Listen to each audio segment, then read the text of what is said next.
Shalom, selamat berjumpa dalam program bacaan dan khotbah MTPJ Gemim untuk edisi siar tanggal 6 sampai 12 Agustus 2023. Bacaan Alkitab yang akan menuntun kita di sepanjang perenungan warga Gemim adalah dari Perjanjian Lama, kitab Habakuk pasal 2 ayat 1 sampai ayat 20. Dengan judul bacaan, orang yang benar akan hidup oleh karena percayanya. Aku mau berdiri di tempat pengintaianku dan berdiri tegak di menara. Aku mau meninjau dan menantikan apa yang akan difirmankannya kepadaku dan apa yang akan dijawabnya atas pengaduanku. Lalu Tuhan menjawab aku, demikian, tuliskanlah penglihatan itu dan ukirkanlah itu pada loh-loh, supaya orang sambil lalu dapat membacanya. Sebab penglihatan itu masih menanti saatnya, tapi ia bersegera menuju kesudahannya dengan tidak menipu. Apabila berlambat-lambat, nantikanlah itu, sebab itu sungguh-sungguh akan datang dan tidak akan bertanggung. Sesungguhnya orang yang membusungkan dada tidak lurus hatinya, tapi orang yang benar, ia akan hidup oleh percayanya. Orang sombong dan hianat, dia yang melagak, tapi ia tidak akan tetap ada. Ia mengangakan mulutnya seperti dunia orang mati, dan tidak kenyang-kenyang seperti maut. Sehingga segala suku bangsa dikumpulkannya dan segala bangsa dihimpunkannya. Bukankah sekalian itu akan melontarkan peribahasa mengatai dia dan nyanyian olok-olok serta sindiran ini? Celakalah orang yang menggaruk bagi dirinya apa yang bukan miliknya. Berapa lama lagi? Dan yang memuati dirinya dengan barang gadaian. Bukankah akan bangkit dan sekonyong-konyong mereka yang menggigit engkau, dan akan terjaga mereka yang mengejutkan engkau, sehingga engkau menjadi barang rampasan bagi mereka? Karena engkau telah menjara banyak bangsa, maka bangsa-bangsa yang tertinggal akan menjara engkau karena darah manusia yang tertumpah itu, dan karena kekerasan terhadap negeri, kota, dan seluruh penduduknya itu. Celakalah orang yang mengambil laba yang tidak halal untuk keperluan rumahnya, untuk menempatkan sarangnya di tempat yang tinggi dengan maksud melepaskan dirinya dari genggaman malapetaka. Engkau telah merancangkan celah ke atas rumahmu ketika engkau bermaksud untuk menghabisi banyak bangsa.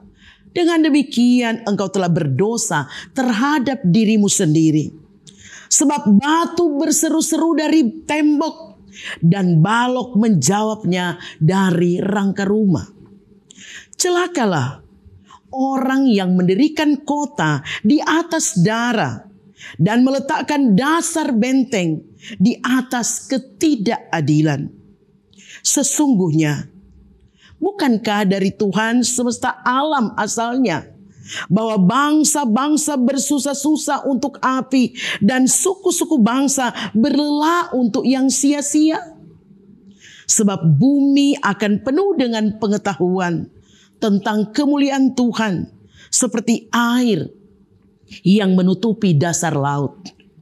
Celakalah Orang yang memberi minum sesamanya manusia bercampur amarah, bahkan memabukkan dia untuk memandang auratnya. Telah engkau kenyangkan dirimu dengan kehinaan ganti kehormatan. Minumlah juga engkau dan terhuyung-huyunglah. Kepadamu akan beralih piala dari tangan kanan Tuhan, dan celah besar akan meliputi kemuliaanmu.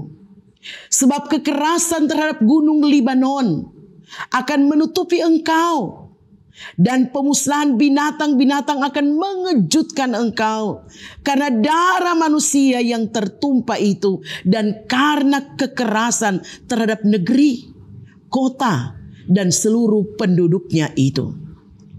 Apakah gunanya patung pahatan yang dipahat oleh pembuatnya? Apakah gunanya patung tuangan pengajar dusta itu? Karena pembuatnya percaya akan buatannya, padahal berhala-berhala bisu belaka yang dibuatnya. Celakalah orang yang berkata kepada sepotong kayu, terjagalah, dan kepada sebuah batu bisu, bangunlah. Masakan dia itu mengajar? Memang ia bersalutkan emas dan perak, tapi roh tidak ada sama sekali di dalamnya.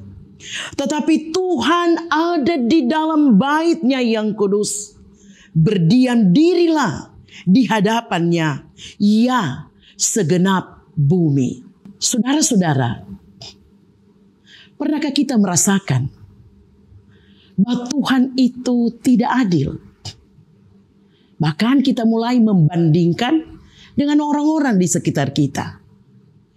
Tuhan, dibandingkan dengan mereka, masih saya yang rajin bergereja, rajin beribadah.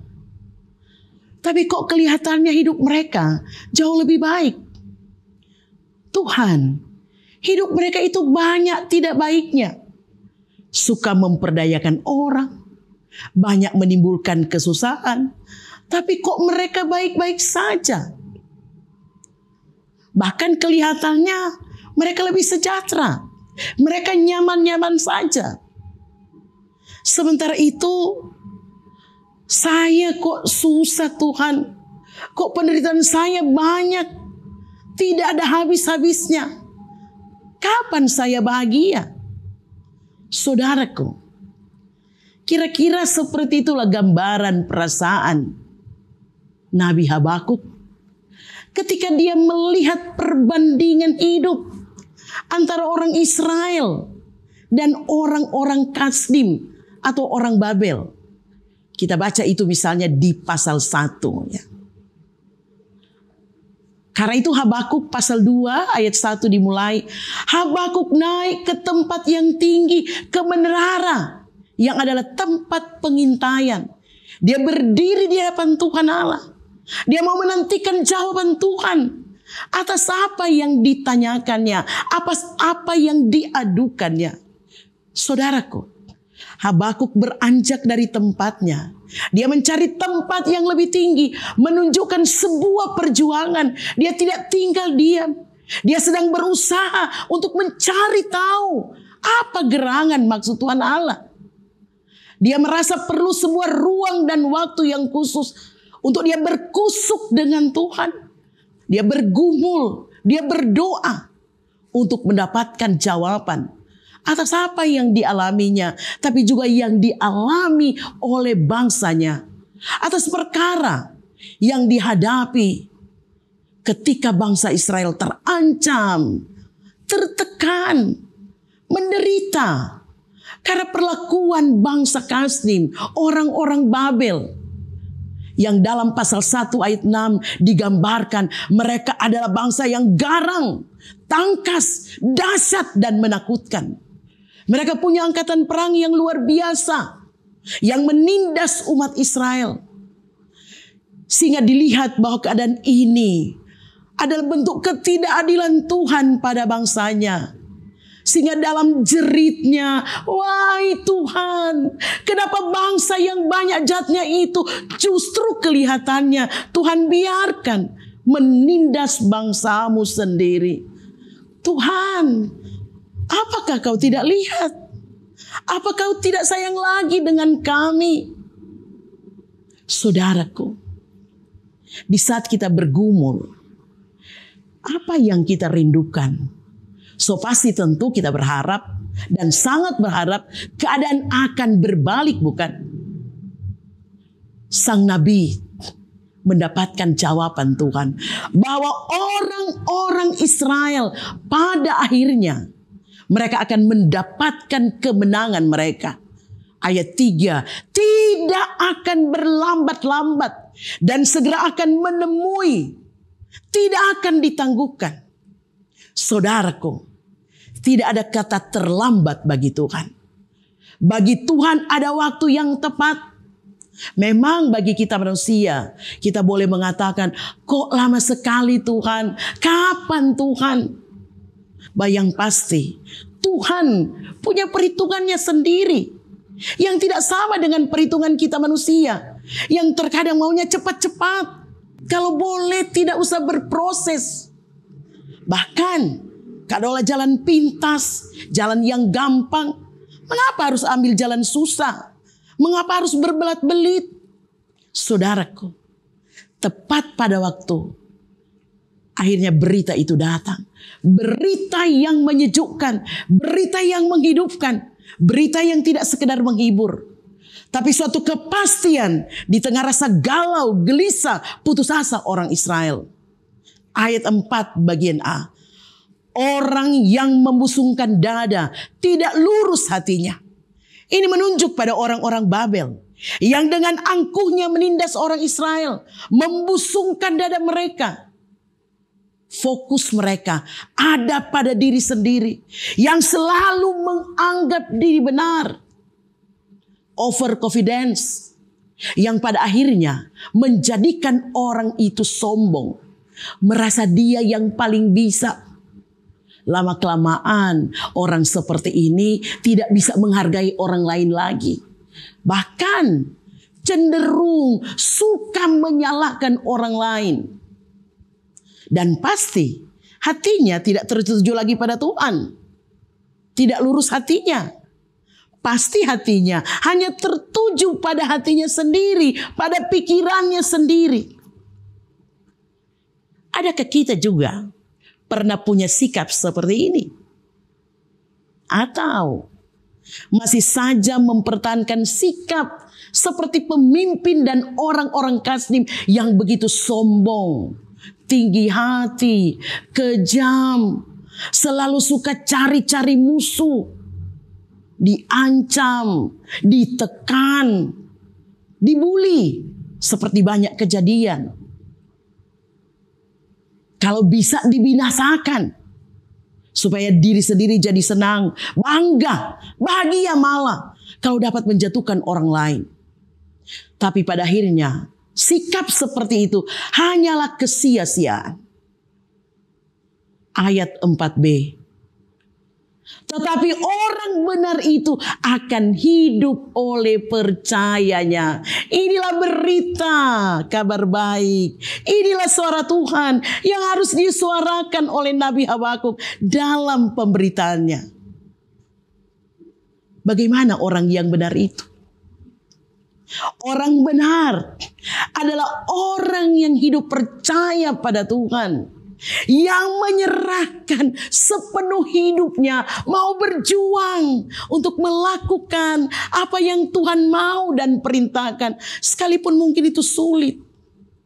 Orang benar tidak sekedar memegang prinsip orang benar, tetapi yang benar itu harus nyata dalam kehidupan setiap hari.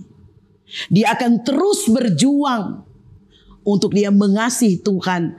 Tapi pada saat yang sama, dia berusaha untuk mengasihi sesamanya.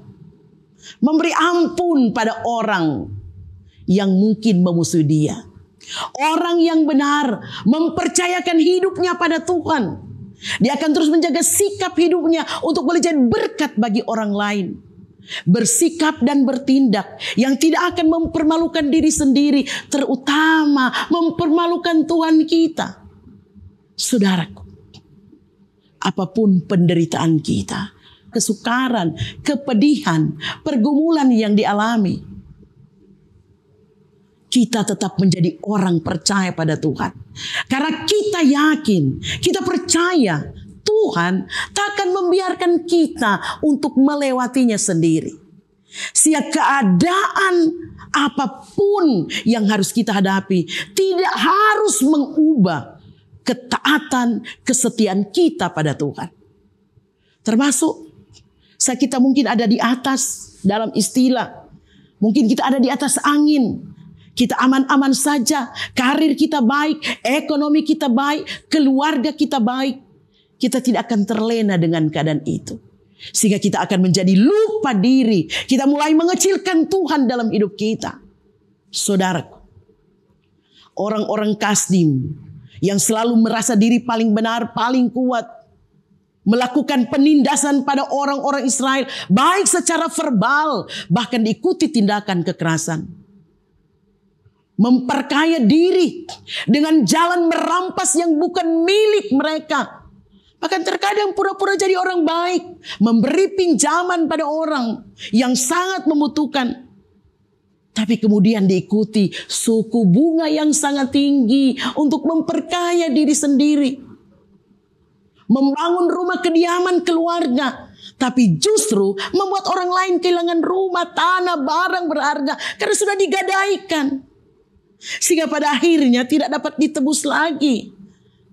Karena sistem bunga makan bunga, riba makan riba. Apakah mungkin sikap seperti itu ada di kalangan orang-orang percaya? Suka memperindah kota, suka memperindah tempat kediaman. Tapi di belakang itu dia merusak, memporak-porandakan kota, memporak-porandakan tempat orang lain. Ada lagi. Sengaja mempermarukan orang lain. Memberi dia minuman keras supaya dia mabuk. Bahkan menjebaknya. Pakai obat di dalam minumannya.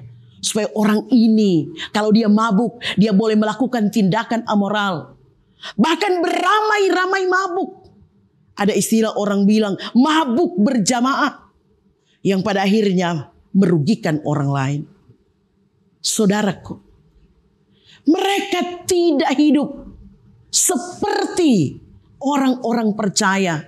Karena mereka tidak percaya pada Tuhan. Mereka hanya percaya dan berharap pada patung berhala Baal buatan tangan mereka. Saudaraku, ada peribahasa kuno yang berkata, sepandai-pandainya tupai melompat, satu saat pasti akan jatuh. Pada saat yang tepat, Tuhan akan menyatakan keadilan. Ketika kita ada di masa yang suram dan rasanya tidak ada jalan keluar, saat hidup kita merasa tertekan, dimusuhi, percayalah, pada sesuatu yang Tuhan sedang bentuk dalam hidup kita, pada sesuatu yang Tuhan sedang siapkan untuk kita. Karena dia punya rencana-rencana indah untuk kita. Karena pada dasarnya Tuhan punya tujuan menghadirkan kita, menempatkan kita. Terutama Tuhan sangat tahu di mana batas kemampuan kita.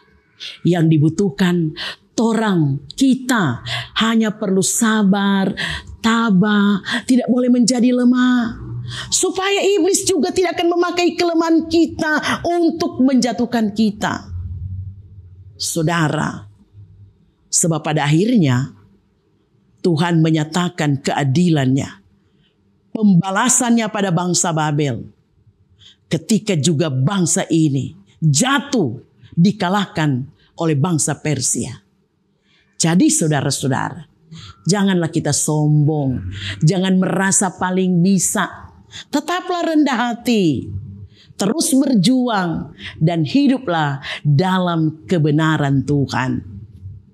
Amin.